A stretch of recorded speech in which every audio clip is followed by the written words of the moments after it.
श्री देव नारायण भगवान की जय। श्री हनुमान जी महाराज की जय।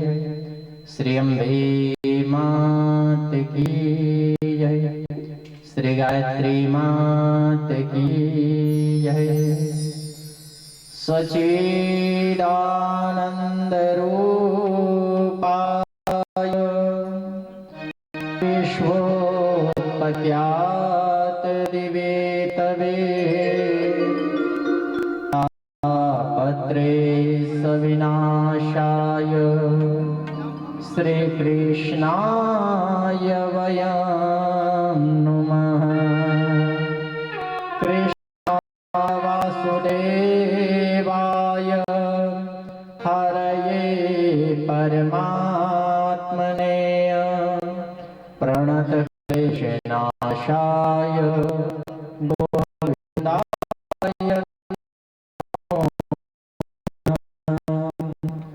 गुरुर्ब्रह्मा गुरुर्विष्णु गुरुर्देवो महेश्वराय गुरुर्साक्षात् परब्रह्म तस्मै श्री गुरवे नमः। बोले श्री सद्गुरु भगवान की जय। मनोजवं मारुतुल्यवेगं जितेन्द्रियं बुद्धिं तां वरिष्ठतं वटाध्वजं श्रीमानरयुतमुख्यं श्रीरामदूतं शरणे प्रपद्यम्। श्री हनुमान जी महाराज की जय। सर्वमंगल्य मांगल्ये शिवे सर्वार्धसाधिके शरणे त्र्यंबके गौरी नारायणी नमस्तुते। बोले श्री अम्बे मात की जय। श्री सद्गुरु भगवान की जय। माँ जगत माता के पावन पवित्र चरणों का स्मरण सदा सदा के लिए सभी पूर्वजों का आशीर्वाद सदा सदा प्रत्येक मानव मात्र पर रहे। भगवत भगवान की वाणी तृतीय दिवस के समय सदा सदा के लिए त्रिदेव तीन मूर्तियां सदा सदा सबके हृदय में विराजमान हो। भक्ति का प्रकाश सबके हृदय में विराजमान हो, ज्ञान प्राप्त हो। हरिहर के चरणों में प्रणाम करके आज के सुबह तृतीय दिवस इस कथा में आप हम सब प्रवेश करते हैं। आइए आप हम सब हर श्री रिद्धि सिद्धि के दाता श्री गणपति जी महाराज की स्मरण करके आज की सुंदर बेला में प्रवेश करें। बोलिए श्री गणपति जी महाराज की। श्री रिद्धि सिद्धि के दाता सुनो गणपति। रिद्धि सिद्धि के दाता सुनो गणपति। आपकी मेहरबानी हमें चाहिए। रिद्धि सिद्धि की दाता सुनो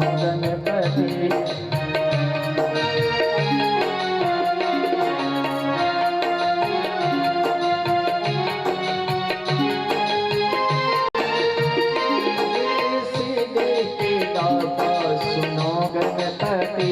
रिद्धि सिद्धि की दाता सुनो गणपति। ओ रिद्धि सिद्धि के दाता सुनो गणपति। रिद्धि सिद्धि की दाता सुनो गणपति। आपकी मेहरबानी हमें चाहिए। आपकी मेहरबानी हमें चाहिए। आपकी मेहरबानी हमें चाहिए। आपकी मेहरबानी हमें चाहिए। रिद्धि सिद्धि के दाता सुनो गणपति।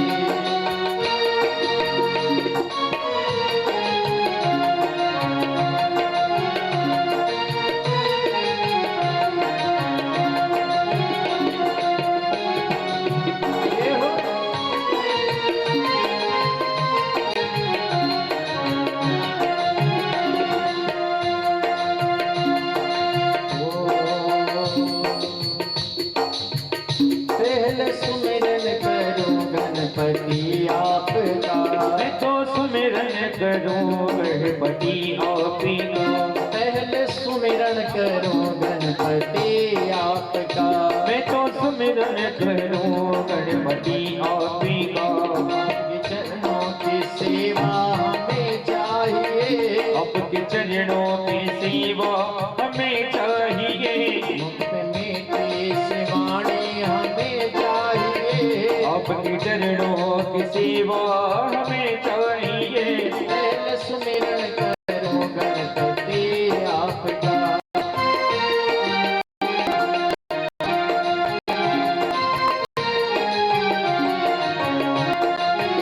मुक्त मीठी सी वाणी हमें चाहिए।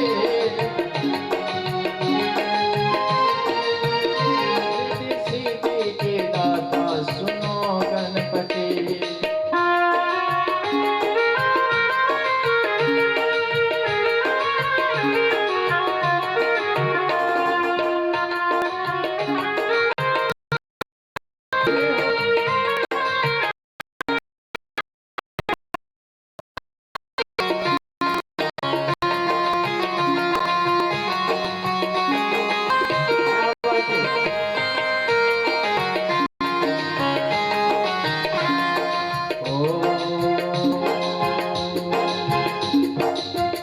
सर झुकाता हूँ चरणों में सुन लीजिए। सर झुकाता हूँ चरणों में सुन लीजिए। सर झुकाता हूँ चरणों में सुन लीजिए। सर झुकाता हूँ चरणों में सुन लीजिए। आज बिगड़ी हमारी बना दीजिए। बिगड़ी हमारी बना दीजिए। आज बिगड़ी हमारी बना दीजिए। आप बिगड़ी हमारी बना दीजिए। ना तमन्ना है धन की न सरताज की। ना तमन्ना है धन की न सरताज की। ना तमन्ना है धन की न सरताज की। ना तमन्ना है सर की न सरताज की। तेरे चरणों की तेरे चरणों की तेरे चरणों की सेवा हमें चाहिए। रिद्धि सिद्धि की दाता सुनो गणपति। जय हो।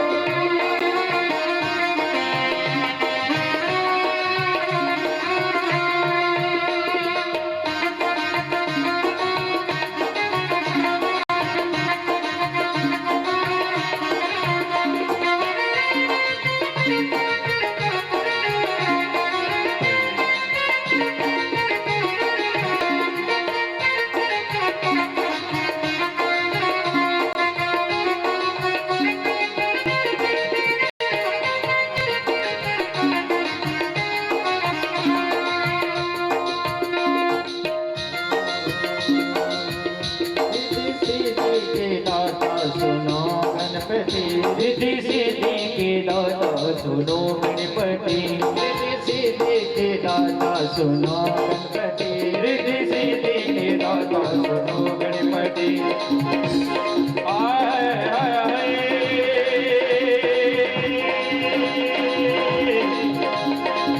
गणराज।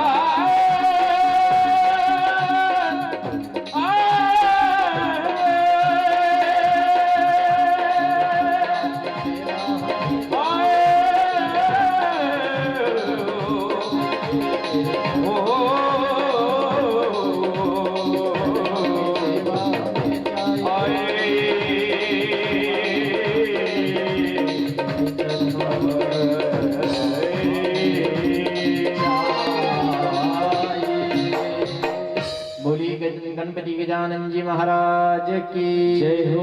श्री सद्गुरु भगवान की। तुलसी माता की पावन पवित्र चरणों में कोटि कोटि वंदन प्रणाम।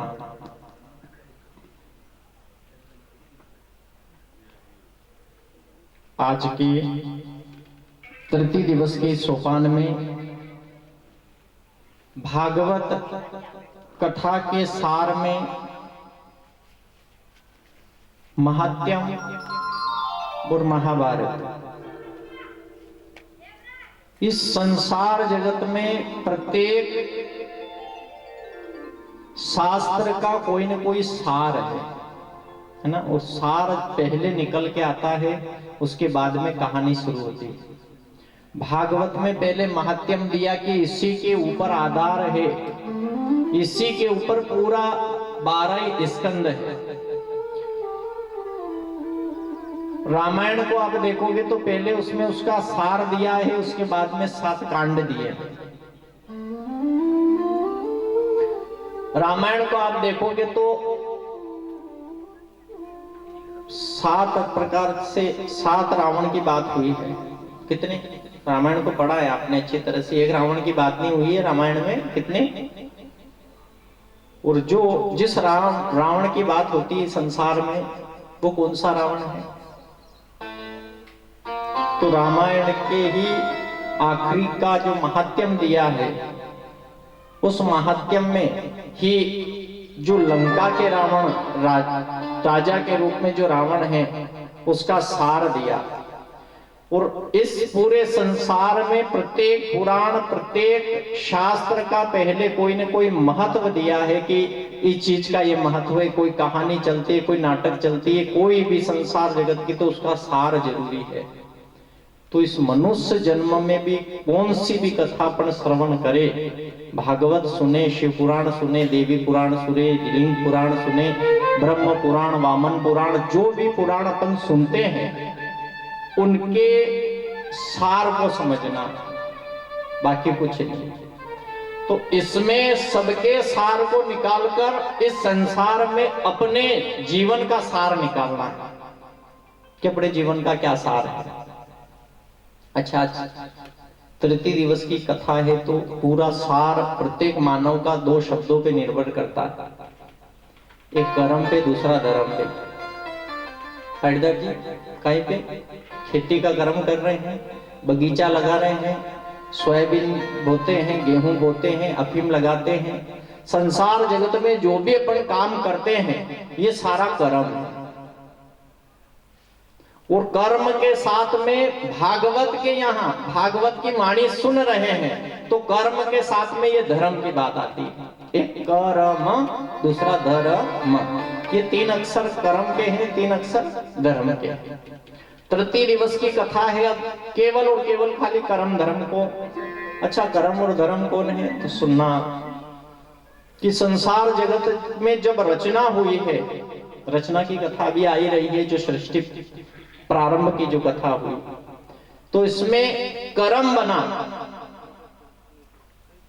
तो कर्म अकेला रोने लगा, उसने कहा इस संसार जगत में मैं अकेला नहीं रह सकता, मेरा साथ होना। किसका? तो फिर भगवान ने धर्म को प्रकट किया था। किसको? क्योंकि आप कथा सुनने बैठे हो, ये भी कर्म है। मैं कथा सुना रहा हूं, ये भी कर्म है। कोई खेती कर रहा है, ये भी कर्म है। कोई चोरी कर रहा है, ये भी कर्म है। कोई गलत किसी भी प्रकार का विचार करके कोई भी काम करने चला, संसार जगत का प्रत्येक कार्य कर्म है। तो उसने कहा कि मैं अकेला हूं, अकेला मैं सही रह नहीं सकता, तो इसके लिए मुझे किसी का साथ चाहिए। तो भगवान ने कर्म के साथ में धर्म को भेजा कि तुम दोनों भाई रहना। ये दोनों कौन है? कर्म और धर्म दोनों सगे भाई। और जब ये दोनों भाई संसार जगत में आए, तो आप समझ लेना निश्चित रूप से, अगर खाली केवल आप कर्म को महत्व दोगे और कर्म अकेला रहा, तो निश्चित ही अपन दुख पाएंगे। कर्म के साथ में धर्म होना बहुत जरूरी है। 12 महीने से खेती करे और अपना कर्म करे, तो इंसान ने कहा इस संसार जगत में शास्त्र ये निश्चित अपने सबको ज्ञान देता है कि कर्म के साथ में कभी जिंदगी में 7 दिन धर्म के भी निकाल लेना। राम सिंह जी ने कहा के लिए ये कर्म कौन सा हो रहा है? ये धर्म का कर्म हो रहा है। कौन सा है? कर्म जरूर हो रहा है, ये भी कर्म है। कथा करवाना ये कर्म है, कथा करना ये कर्म है, पर इस कर्म में धर्म है। क्या है? इसमें अपने धर्म परायण है। लड़ाई होती है, कोई गाली दे रहा है, वो भी उसका कर्म कर रहा है। कोई गाली सुन रहा है, वो भी कर्म हो रहा है। पर जिस कर्म में धर्म नहीं होता, वो कर्म किसी काम का नहीं। लोग क्या कहते हैं? मेरे कर्म फूट गए। क्या कहते हैं, कर्म। ये कथा आप सुनो, यहाँ महाभारत की कथा हुई तो कथा में कौरवों के साथ में धर्म नहीं था, है ना? था क्या? किसके साथ में धर्म खड़ा था? पांडवों के साथ। क्योंकि उसने कभी दूसरे भाई को याद किया ही नहीं जीवन में। धर्म कर्म दोनों साथ है। पर आप सुनो, एक भजन में लिखा है क्या? धर्म का साथ ईश्वर है, अधर्म का साथी कोई नहीं। जन्म के साथी मात पिता है, कर्म का साथ, कर्म का साथी कोई नहीं, कर्म का साथी कोई नहीं।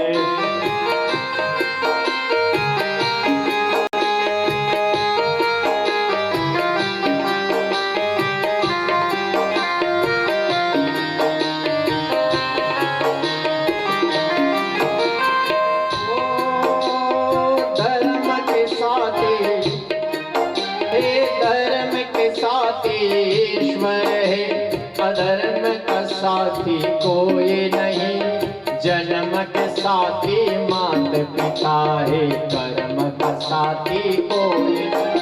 अरे कर्म का साथी कोई नहीं, कर्म का साथी कोई नहीं।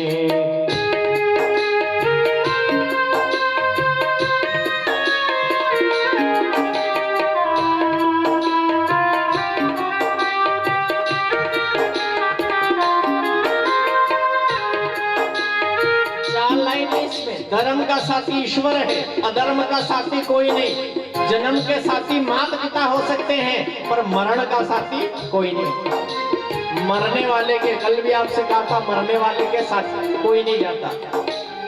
जन्म के साथी हो सकते हैं माता पिता, भाई बंधु कुटुंब कबीला, लेकिन मरण का धर्म के साथी ईश्वर है, धर्म के साथी ईश्वर है, अधर्म का साथी कोई नहीं। जन्म के साथी मात पिता है, मित्र साथी कोई नहीं। अधर्म का साथी कोई नहीं, मरण का साथी कोई नहीं।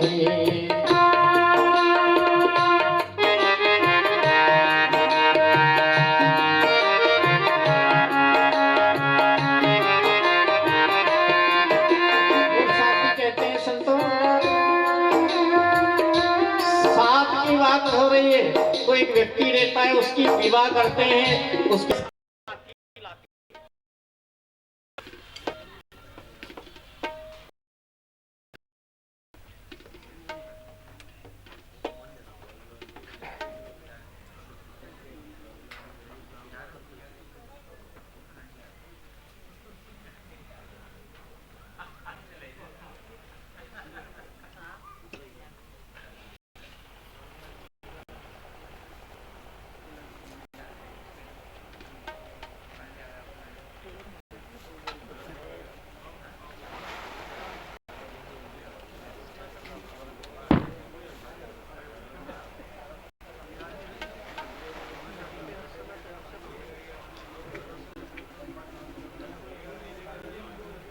श्री गोपाल कृष्ण भगवान की है।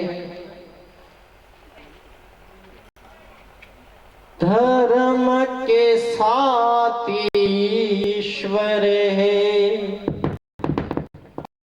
पर का साथी कोई नहीं।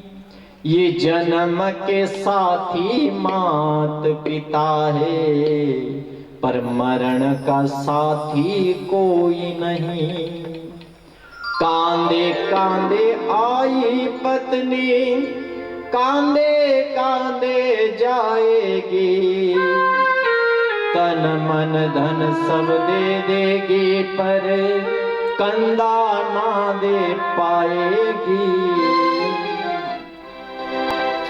सुख के साथी सभी है, पर दुख का साथी कोई नहीं, जन्म के साथी मात पिता है, पर मरण का साथी कोई नहीं। अब जीवन और मरण के बीच का जो सार है कर्म और धर्म, इसमें दो बात है।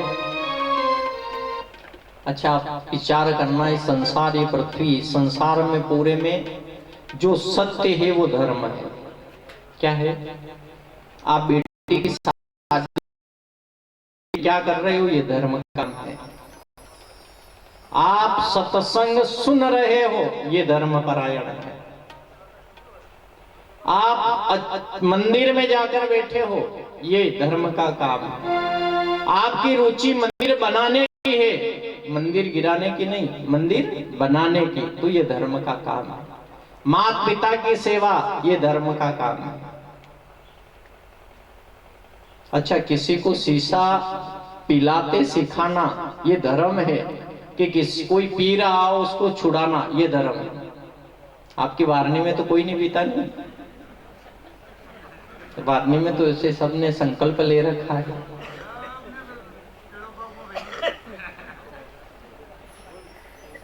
आप बहुत परिवर्तन है, बहुत बहुत धन्यवाद है आप सबको। गांव भी तो वारनी है, और बहुत ध्यान से सुनना। अब कथा में जहां अपन प्रवेश कर रहे हैं, तो इस कथा में इन दोनों शब्दों को याद रखना कि जिंदगी में जीवन और मरण के बीच में केवल जन्म लिया है, वहां से प्रत्येक आखिरी सांस तक इंसान कर्म करता है, पर उस कर्म के साथ में धर्म होना। क्या होना? केवल कर्म अपन करेंगे, उसके साथ में अगर धर्म परायण कर्म नहीं होगा तो ये कर्म किसी काम का नहीं होगा। भगवान राम जी का जो कथा आप सुनते हो, तो ये पूरा जितना भी कर्म रहा, ये धर्म परायण रहा है। इसलिए हम बोलते हैं सीताराम भगवान की। और जिसने पूरी जिंदगी धर्म विहीन होकर अगर कर्म किया है, वो कर्म किसी भी काम का, किसी काम का नहीं। जहां कथा का कल कहां तक कथा सुनी आपने?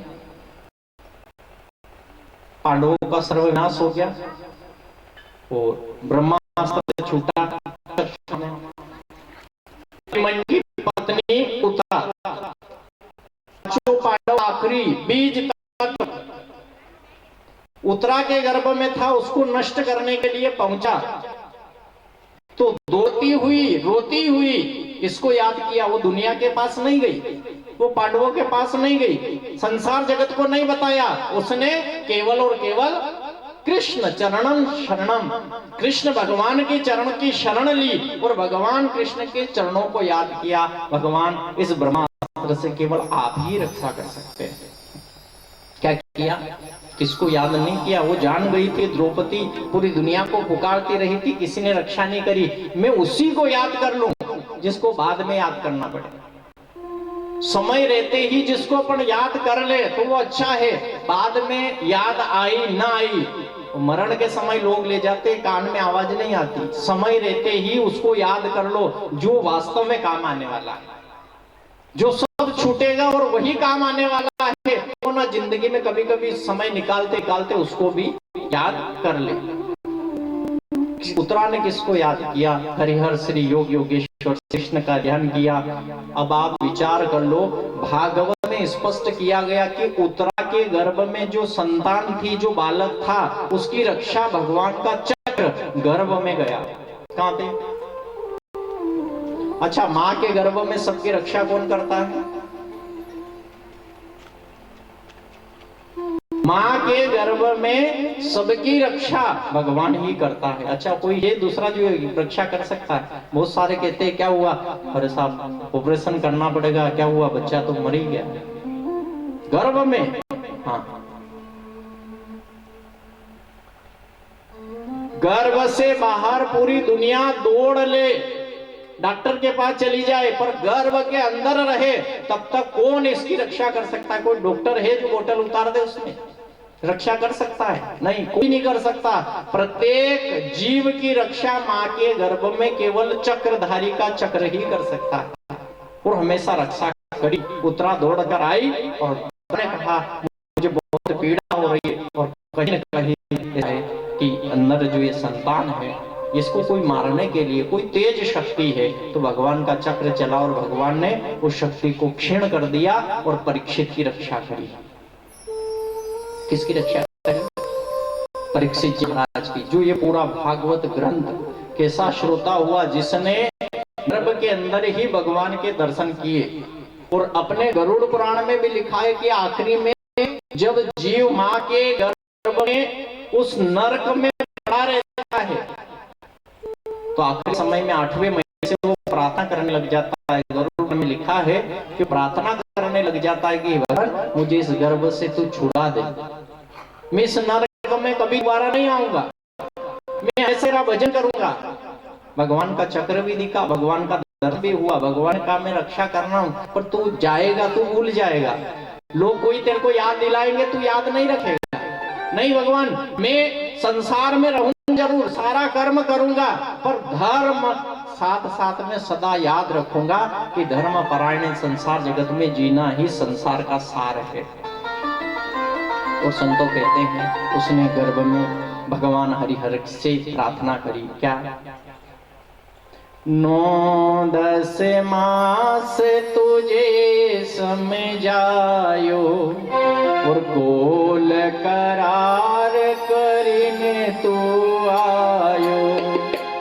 अब माँ की टेढ़ी बात करे क्यों रे मन सुमिरन क्यों नहीं करे, सुमिरन क्यों नहीं करे रे मन तो सुमिरन क्यों नहीं करे, सुमिरन क्यों नहीं करे क्यों रे मन सुमिरन क्यों नहीं करे, सुमिरन क्यों नहीं करे रे मन तो सुमिरन क्यों नहीं करे।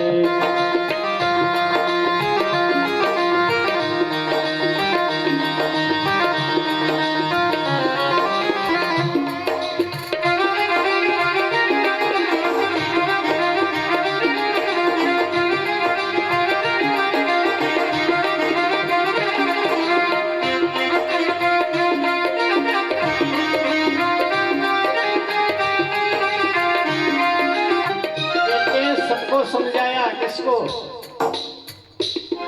हे रावण कंस कुश मार्यो, रावण कंस कुश मार्यो, ध्रुव प्रहलाद विभीषण टार्यो, ध्रुव प्रहलाद विभीषण। जिसने उस बात को मान लिया कि सच्चाई क्या है, धर्म ही सच्चाई है, तो ध्रुव ने माना, प्रहलाद ने माना। और कहते हैं विभीषण को भाई ने लात मारी, रावण ने विभीषण को लात मारी कि नहीं? पर फिर भी भाई ने क्या कहा? राम बजे हित नाक तुम्हारा।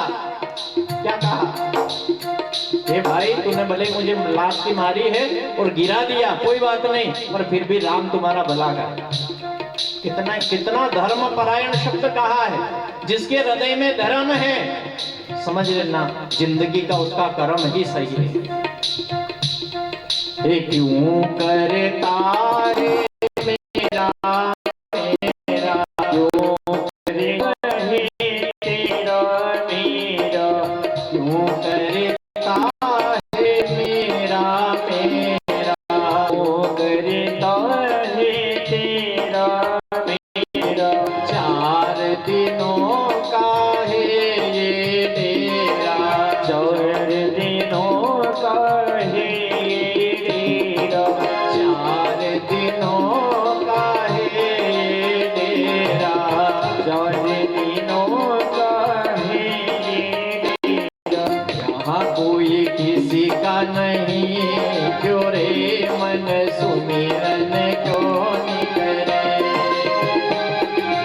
सुमिरन क्यों नहीं करे रे मन तो सुमिरन क्यों नहीं करे। हो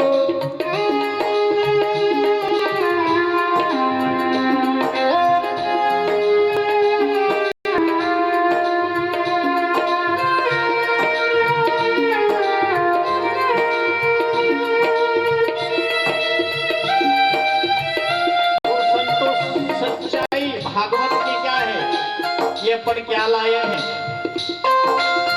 अच्छा, जिंदगी में आपने कभी किसी से कुछ मांगा है? कुछ मांगा कभी जिंदगी में किसी से? कोई कह रहा है साहब मेरे को बहुत जरूरत है, 10,000 रुपए दे दो, उधार लिए तो देना पड़ेगा कि नहीं? बोलो। ये जिंदगी किसी की अमानत है, अपनी नहीं है, किसी की अमानत है। तो उसके लिए कहते हैं हे मांगी चादर पे दाग लगायो, हे मांगी चादर पे दाग लगायो, मांगी चादर पे दाग लगायो, संत सरोवर कब मनायो, संत सरोवर कब मनायो, संत सरोवर कब नायो, संत सरोवर कब संत यानी संत शब्द किसका कहा है? इस वेद का शब्द संत शब्द है। कोई स्नान, ये पानी का स्नान झूठा स्नान है, तन शुद्धि करता है। संत का शब्द वो मन की शुद्धि करता है, और तन भी शुद्ध हो जाए, मन भी शुद्ध हो जाए। और धर्म के आपसे कहा, अगर कोई ने अपना धन भी शुद्ध कर लिया, कुछ दान कर दिया, तो ये तीनों कल्प सही हो जाएंगे। कौन सा? तन मन धन। मांगी चादर पे दाग लगायो, मांगी चादर पे दाग लगायो, संत सरोवर कब नायो, संत सरोवर कब नायो। अब कण से विपत निकरे, मन सुमिरन क्यों निकरे।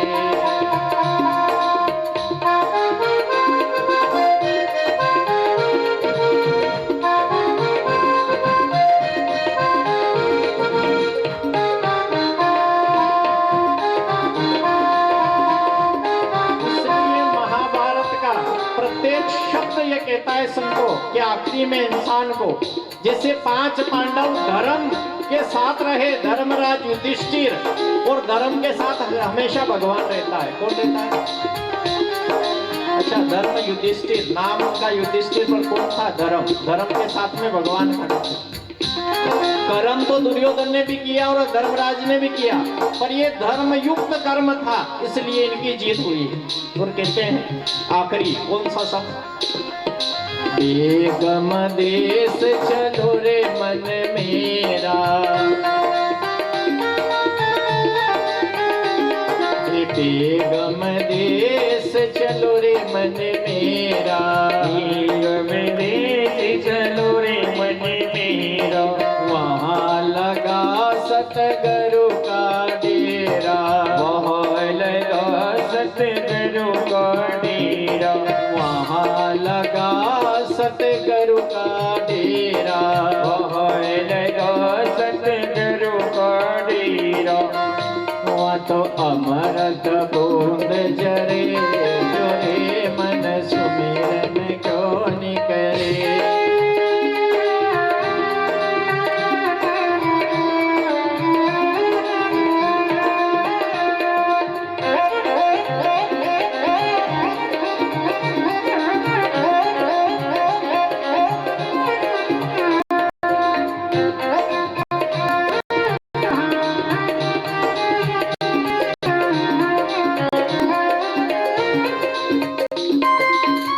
बोली श्री सतगुरु भगवान की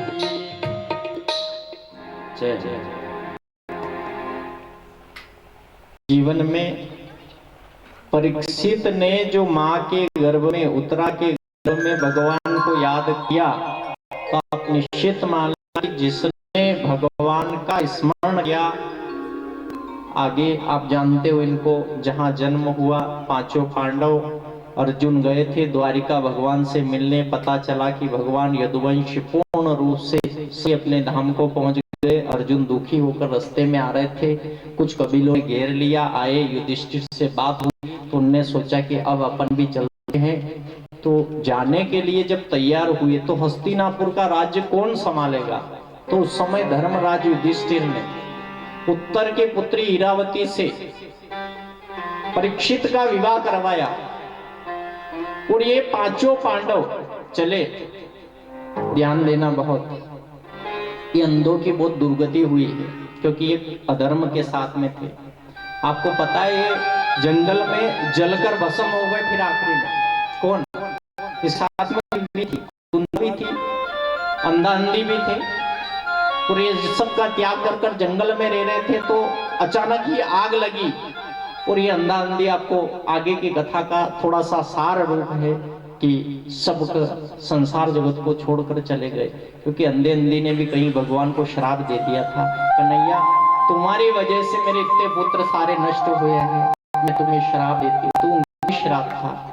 कहते हैं आखिरी में इस कथा में आया है संतों का भी श्राप मिला।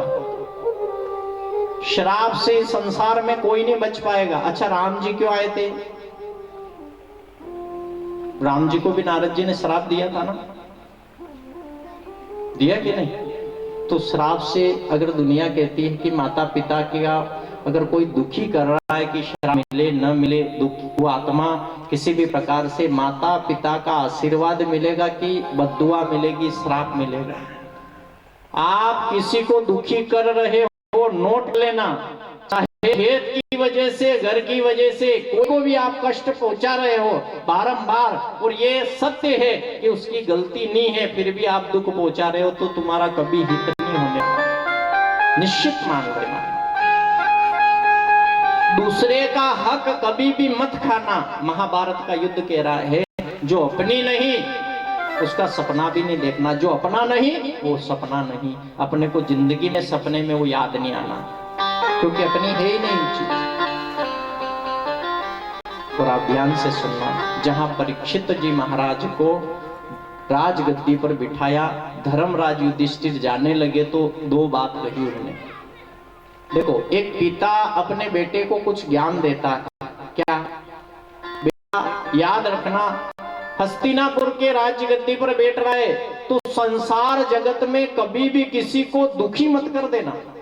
तेरी वजह से कोई दुखी हो जाए ऐसा कभी कोई कर्म मत कर लेना। इस प्रजा की सदा पितावत होकर इसकी रक्षा करना और सदा इनके जो भी समस्या है उनका निदान करते रहना। अपनी वजह से को दुख नहीं आता। दूसरी बात ध्यान से सुन लेना, साधु संत समागम होई। साधु संत इस संसार जगत में जो भी है अपनी आत्मा से कभी भी उनका अपमान करना। देखो, आपको आ जाए तो राम राम कर लेनी, नहीं तो अपन क्यों किसी के विषय में खोटी बात कहे, है ना? अपन कह दे कि अरे वो फलाना तो बसों ने वो ऐसा न वो ऐसा। तो शास्त्र में तो ऐसा कहा कि एक दूसरे की बुराई करते हैं उसका दोष लग रहा है अपने को। हम अगर बार बार रावण की कहे कि रावण ऐसा रावण ऐसा तो उसका हमें दोष लग रहा है, अपने को दोष लग रहा है उस चीज का। कौन कैसा है? कबीर जी ने भी एक बात कही, आप दूसरों की थाली में मत जाको, अपनी थाली में देखो, अपने आप के कर्म को देखो कि अपन क्या कर रहे हैं, दूसरा क्या कर रहा है, इस पे मत जाओ। किस पे जाना है? आपको अपने आप का ध्यान रखना है। जाते हुए जो शरणागति में आ जाए, जो तुम्हारे कोई राजा लड़ाई हो गई कुछ हो गया और राजा अगर हार मान ले और कोई तुम्हारे चरण शरण में आ जाए, कितना ही बड़ा दुश्मन क्यों ना हो, उसे क्षमा कर देना।